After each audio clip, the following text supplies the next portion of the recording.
सब PLP के ऊपर जो हुकूमत ने ऑपरेशन किया, PLP के धरने के हवाले से, एहतजाज के हवाले से PLP को क्या मशवरा देंगे और हुकूमत को क्या मशवरा देंगे?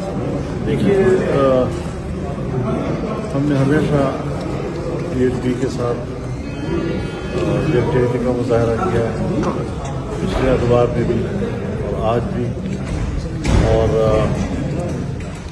मेरे साथ उन्होंने रब्ता भी किया, मैं मुसलसल राब्ते में भी रहा उनके साथ। मेरी यही राय रही है कि तहरीकों में तशद्दुद का अंसर दाखिल नहीं होना चाहिए। ताहम मैं उसूली तौर पर एहतजाज, मुजाहरा, इजहार राय उसको एक आईनी हक़ समझता हूँ। अगर कोई भी तंजीम अपने इस आईनी हक़ को इस्तेमाल करती है तो हुकूमत को उसका रास्ता रोकने की कोई हक़ हासिल नहीं है, और उसके ऊपर जो तशद्दुद किया गया है और रियासती क़ुव्वत इस्तेमाल की गई है, इस तरह के वाक़यात के हम हिमायत नहीं कर सकते। मौलाना साहब, खैबर पख्तूनख्वा के जो वज़ीर आला हैं, उनके इंतखाब का तरीक़ाकार दुरुस्त था या नहीं था?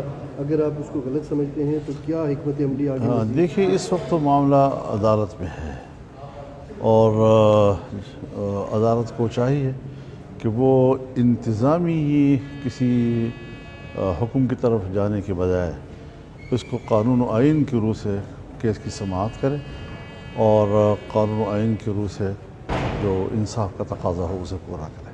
मौलाना, अफ़गानिस्तान की जो सूरत हाल है, पाकिस्तान और अफ़गानिस्तान के दरमियान जिस तरह से झड़पों से मामला आगे जंग तक चला गया, और अब इंडिया जाके जो कुछ अमीर खान मुत्तकी ने कहा कि आप अपने लाइन ऑफ अपने बॉर्डर की हिफाजत नहीं कर सकते तो हम पे क्यों डालते हैं, तो ये क्या? देखिए ये सारी चीज़ें क्यों परवान चढ़ी, कैसे परवान चढ़ी, उसके पीछे क्या असबाब थे? बज़ाहिर तो दोनों के लिए दलाइल भी मौजूद हैं, नज़ायर भी मौजूद हैं, हर एक के पास अपने दावे के लिए कुछ कहने की के लिए मवाद भी मौजूद होता है। लेकिन हमें बुनियादी तौर पर सोचना चाहिए कि पाकिस्तान और अफ़गानिस्तान एक दूसरे के लिए कितना ज़रूरी है। हमें ये भी देखना चाहिए कि हिंदुस्तान जो हाल ही में हम पर हमला कर चुका है और हम उस वक्त भी उनके साथ हालत जंग में हैं और हिंदुस्तान अब भी धमकियां दे रहा है, क्या मगरबी महाज खोलना ये एक बेहतरीन जंगी हिकमत अमली है? क्या ये रियासत के लिए मुफीद रास्ता है? इन सारे अवामिल को देखकर हमें पाकिस्तान की हिफाजत और सलामती को अव्वल रखना चाहिए, और दूसरा ये कि हमें पड़ोसी ममालिक के इस्तेहकाम, इस्तिक़लाल और दाखिली अमन को अपने लिए एक मफाद तस्वुर करना चाहिए, और उसकी हिफाजत के लिए फिर हमें हिकमत अमली के साथ जाना होगा। इसमें कोई शक नहीं है कि अफ़गानिस्तान में एक नई हुकूमत है, 3-4 सालों में वो इतनी बालिग़ नज़र नहीं बन जाती कि हम उनसे आलमी मेयार के मुताबिक सफारती तवक्कुआत रखें, सियासी तवक्कुआत रखें, तिजारती तवक्कुआत रखें, या उनसे ये तवक्को रखें कि वो इतनी मुनज़्ज़म कोई फ़ौज वहाँ पर वजूद में आ गई है, नहीं है। वहाँ की इंटेलिजेंस का नेटवर्क इब्तिदाई मराहिल में है, जबकि पाकिस्तान हर लिहाज से इस हवाले से आलमी मेयार पर पूरा उतरता है। अपने सियासी पॉलिसियों के हवाले से, सफारती पॉलिसियों के हवाले से, दिफाई क़ुव्वत के हवाले से, इंटेलिजेंस की एक मजबूत नेटवर्क के हवाले से पाकिस्तान को दुनिया में एक अहमियत हासिल है।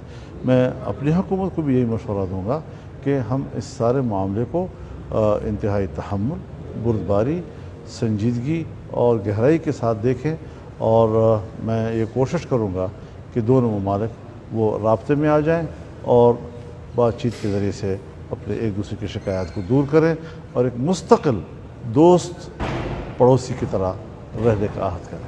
मौलाना साहब, आपने माजी में एक किरदार अदा किया था, आपने दौरा भी किया था, वज़ारत ख़ारजा से ब्रीफिंग लेके गए थे, वापसी आके बताया था एक कौमी लीडर की हैसियत से, तो क्या अब भी कोई किरदार अदा करने को तैयार है? बिल्कुल हम तैयार हैं इसके लिए, लेकिन बहरहाल कुछ ज़मीन ज़रा हमवार करनी होगी दोनों तरफ। अगर गर्मी के माहौल में हम बात करते हैं तो मुमकिन है वो नताइज सामने ना आ सकें, जो थोड़ा कुछ वक्त गुजरने के साथ साथ जिस तरह जंगबंदी भी हो गई है, तो मैं सोचता हूँ कि अब ज़बानबंदी भी होनी चाहिए।